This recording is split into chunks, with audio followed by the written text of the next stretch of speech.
தமிழ்நாட்டிலேயே பாதிக்கப்படுறது விவசாயம் மட்டும்தான். இப்ப நெல் போட்டுருது 6 மாசம் புள்ள குட்டியோட கஷ்டப்பட்டு இருக்காங்க. இப்ப இந்த நெல் எடுக்க முடியாதுட்டாங்கன்னா இவங்க குழப்பம் என்ன ஆச்சு? அரிசி விலை தங்கத்தை விட அதிகமாகும். அப்பதான் இந்த விவசாயிகளோட அருமை இந்த ஊருக்கே தெரியும். தனியா நின்று வரியா வா பெரிய மனுஷன் ஆகும். நான் வரேன் தனியா. ஊரு பூரா ஓட்டு வாங்கினாலும் அவங்க ஃபேமிலியை தான் பார்த்துக்கிறாங்க. அப்புறம் எதுக்கு நம்மகிட்ட அந்த ஓட்டு கேட்கணும்? யாரோ ஓட்டு போட்டா யாரோ சொத்து தொகை வாங்குறது இல்லையா? அது மாதிரி தான் இதுவும். ஓட்டு கேட்க வந்ததோட சரி. அதுக்கு பிற்பாடு கற்பூர் எங்க இருக்கு, கிராமம் எங்க இருக்குன்னு தெரியாது. நீங்க ஒரு எம்எல்ஏ இதெல்லாம் கேட்க வேண்டாம்.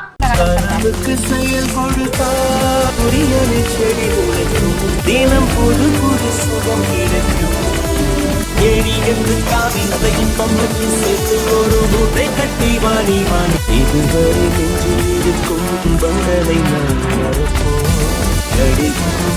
தொகை கொண்டு வானம் வரை போய் வருவோம். அடைமழை இந்த தெருவுன்னு தனி பஸ் ஸ்டாண்டே இல்லைண்ணா. ட்ரைனேஜ் கிடையாது. மழை பெஞ்சா ஃபுல்லா தண்ணி தேங்கும். எதுவுமே இது வரையும் எதுவுமே பண்ணது கிடையாது. இந்த எலெக்ஷன் டைம் மட்டும்தான் எம்எல்ஏ வராரோட அதுக்கப்புறம் எதுவும் திரும்பி பார்க்குற வேலை கிடையாது. இதெல்லாம் மாற்றணும் பண்ணணும்னாப்பா நம்ம மக்கள்ல ஒரு ஆளா வரும். கட்சி சப்போர்ட்லயோ இல்ல ஜாதி சப்போர்ட்லயோ வராம மக்கள் சப்போர்ட்ல உங்கள ஒரு ஆளா நான் வரேன். இப்போ ஒரு மாற்றத்தை கொடுங்க, சப்போர்ட் பண்றாங்க பசங்க சப்போர்ட் பண்ணுவாங்க. ஓகே, ரொம்ப சந்தோஷம், ரொம்ப நன்றி. ஓட்டு கேட்க வந்ததோட சரி. அதுக்கு பிற்பாடு கற்பூர் எங்க இருக்கு, கிராமம் எங்க இருக்குன்னு தெரியாது. மக்களை அப்பப்ப பார்த்துட்டு ஏதோ நல்லா செஞ்சீங்கன்னா செய்யறோம். அதுக்காக தான் வரேன். ரொம்ப சந்தோஷம். ஏன்னா மக்கள் நம்பிதான் வரேன். இவளை பத்தி எதிர்த்து மக்களுக்காக தான் வரேன். முன்கூட்டியே சொல்றது நல்லது. உங்களோட சப்போர்ட்டும் ஆதரவு கிடைக்கும் தானே? நாங்க கண்டிப்பா செய்வோம். எங்க ஊருக்கு நல்லா செய்யற மாதிரி இருந்தா செய்வோம். சரிங்க, அதுக்காக ஏன்னா கட்சி எல்லாம் சரியா இல்ல. உங்கள ஒரு ஆளா தனிச்சு வரேன். உங்களை நம்பி நிக்கலாமா? ரெடியா நில்லு, எல்லாம் ஜெயிச்சு வருவேன். ரொம்ப நன்றி. உங்க ஊர்ல என்ன அடிப்படை வசதியில குறை இருக்கு? நேருக்கு இது இந்த குறைக்க எப்ப சொல்லலாம். இதை போட்டாத்து கொண்ட காட்டுங்களா? நானே அன்னைக்கு வலிக்கிட்டு உளுந்து இன்னமும் முழங்கால வலிக்கு இதோட 2000 செலவு பண்ணி விட்டான். நான் வேலை செஞ்சுதான் சாப்பிடணும். எங்க பணத்தையே வரி பணம் சேர்த்து வாங்குறீங்க. அது எம்மா கொள்ளடிக்கிறது. இப்படி இருந்தா இது மாரி இருந்தா தட்மத்து உள்ள எடுக்க முடியுமா? நான் தான் இல்லையா உடம்பு சீக்கு புண்ணி வருமா வராதா? நல்லா இருக்கிற உடம்பு சீக்கு தான் வரும். ஓட்டு போடு ஓட்டு போடு ஓட்டு போடுறப்பதான் கும்பிடு போடுறாங்க. ஜெயிச்சு வந்துட்டா அந்த வேலை கிடையாது. ஊரு பூரா ஓட்டு வாங்கினாலும் அவங்க ஃபேமிலியை தான் பார்த்துக்கிறாங்க. அப்புறம் எதுக்கு நம்மகிட்ட அந்த ஓட்டு கேட்கணும்? சொல்லு. இது வரைக்கும் நீங்க ஓட்டு போட்டீங்கல்ல, ஏதாவது மாற்றம் உங்களுக்கு வந்திருக்கா? ஒண்ணுமே வரல. இப்ப நான் தனிச்சு நிக்கிறேன், எல்லாரையும் எதிர்த்து வரேன். விஜய் மாரி வரீங்க. அவர் தமிழ்நாட்டுக்கு வராரு, நான் நம்ம தொகுதி வரேன். இந்த தடவை ஒரு மாற்றத்தை நம்ம கொண்டு வரோம். கொண்டுட்டு வரேன். நான் கொண்டுட்டு வரேன். நான் போட்டுடுறேன். வேண்டாம் உங்க சின்னத்துக்கு போட்டுறேன். இந்த வருஷம் தான் மாறினா மாறுவான். நீங்க சொன்னதுனால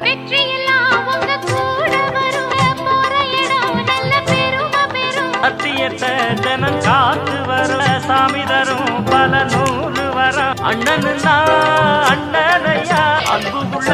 அடிப்படை வசதி உங்களுக்கு தெரிஞ்ச ஏதாவது குறை இருக்கா? தேவைப்படுது அந்த மாதிரி இருக்கு சார். வியாபாரம் காரி ஏறி இறங்கினாவா மறுக்காடு போடுது. சைடு மண்ணு போட மாட்டேங்கிறாங்க, வேலையேறு ஓட்ட மாட்டேங்கிறாங்க. லைன்ல எல்லாம் இடிக்குது. பொழுதுனையும் கரண்ட் கிடையாது. தெருலைட் அமைஞ்சிங்கன்னா ஒரு வாரத்துக்கு கிடக்குது.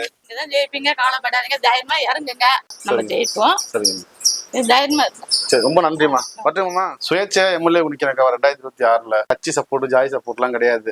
மக்கள் சப்போர்ட் உங்கள ஒரு ஆளா நிக்கிறேன். எனக்கு ஓட்டு போடுவீங்களா, சப்போர்ட் பண்ணுவீங்களான்னு கேக்குறேன். 2026 எம்எல்ஏ எலெக்ஷன் வருது இல்ல? ஆமா.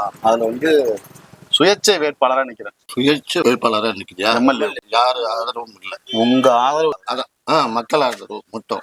வாடி நீ அந்த நேரத்துல முகத்தை காட்டினா போதும். நீ தனியா நின்று வரியா வா பெரிய மனுஷன் ஆகும். உங்க ஊர்ல அடிப்படை வசதின்னு என்னங்க குறை இருக்கு? அடிப்படை வசதி என்ன? அந்த இருக்க இதான் ரோடு இதை பார்க்கல. இப்ப நீ அம்மா ஜோரா வர. கண்டிப்பா இதான் ரோடு. உங்க ஊர்ல என்ன அடிப்படை வசதி கம்மியா இருக்கீங்க? இங்க என்ன இது கணக்கு பாரு. இதை ஒழுங்கா போட மாட்டாங்கன்னா இந்த ரோடு கிடக்கு. இந்த ரோடு எத்தனை ஒரு வீடுல அண்ணாவுங்களை போட்ட ரோடு இன்னமும் போடல. இங்க அடிக்கிறதா இந்த மண் பைபாஸ் ரோடு மாதிரி காரு இது வண்டி அடிக்கிறது இங்க மோசம்.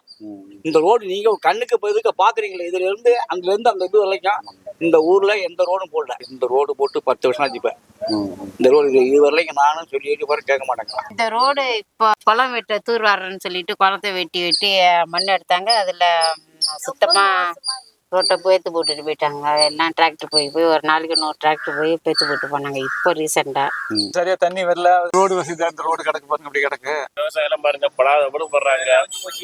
நெல்லு விளைய வச்சு இதுக்கு கிடைக்கிறது ஒன்றும் பெருசா கிடைக்காது. அதாவது ஒரு ஏக்கருக்கு 40,000 செலவாகுது. 50 மூட்டை நெல் கிடைக்கும். 10,000 ரூபாய் கிடைக்கிறதுக்கு 6 மாசம் கஷ்டப்படணும். ஒரு மாசத்துக்கு 2,000 ரூபாய் கிடைக்காது ஒரு விவசாயிக்கு. எம்மா நெல்லை பாருங்க. இதெல்லாம் பேட்டி எடுத்துருங்க, எடுத்து எல்லாம் கையில போடுங்க.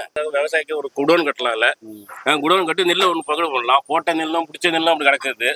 விளைய வச்சு கொண்டு வந்த நெல் விவசாய நெல்லுங்குது. இப்ப இதெல்லாம் நஷ்டம் வந்தா யார் தர்றது? முளைச்சி போச்சு. இதெல்லாம் என்ன பண்றது?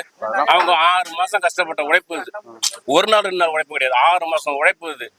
6 மாசம் புள்ள குட்டி இல்லாம எல்லாத்தையும் புள்ள குட்டி எல்லாம் குடும்பத்தால கஷ்டப்பட்டு ஒரு ஆளு கவர்மெண்ட் வேலைக்கு போனா அவங்க குடும்பம் செட்டில் ஆயிடும். எந்த பிரச்சனையும் கிடையாது, வேலைக்கு போனா சம்பளம். இது விளைய வச்சு கடனை ஒண்ணா வாங்கி கொண்டு வந்து போட்டு எம்மா கஷ்டமா இருக்குது. தமிழ்நாட்டிலேயே பாதிக்கப்படுறது விவசாயம் மட்டும்தான். இப்ப நெல் கொட்டுறது 6 மாசம் புள்ள குட்டியோட கஷ்டப்பட்டு இருக்காங்க. இப்ப இந்த நெல் எடுக்க முடியாதுட்டாங்கன்னா இவங்க குழப்பம் என்ன ஆச்சு? 10,000 ரூபாய் செலவாயிருக்கு இந்த நெல்லு பற்றி அந்த கொட்டுறதுக்கு. இதுல ரொம்பவும் கிடைக்காதுங்க விவசாயத்துல அதனாலதான் சொல்றேன், ஒரு விவசாயத்துல பொறுத்தல ரொம்ப பெருசா ஒண்ணும் வாரி கட்டிட முடியாது. சுயேட்சைக்கு நாங்க ஃபுல் சப்போர்ட் பண்றோம். நீங்க வந்தாலும் ஒரு கோரிக்கையா நான் வந்தா இதை நான் சரி பண்ணி தரேன் அப்படி நீங்க ஒரு கோரிக்கை வைங்க. இந்த மாதிரி நான் வந்தா நெல்லு குடங்க கிடங்க மாதிரி கொண்டு வந்து விவசாயிக்கு செட்டு மாதிரி கட்டி தரேன். நெல்லு இப்ப இதே செட்டு போட்டிருக்காங்க, அந்த தண்ணி பூரா வெளில போயிருக்க போகுது. இந்த நெல்லுக்கு பாதிப்பு ஏற்பட்டிருக்காது. கண்டிப்பா செஞ்சு தரேன், அதுதான் வரேன். சரிங்க, நீ சொல்லுங்க, ஒரு கோரிக்கை வைங்க, நாங்க செய்ய சப்போர்ட் பண்றேன்.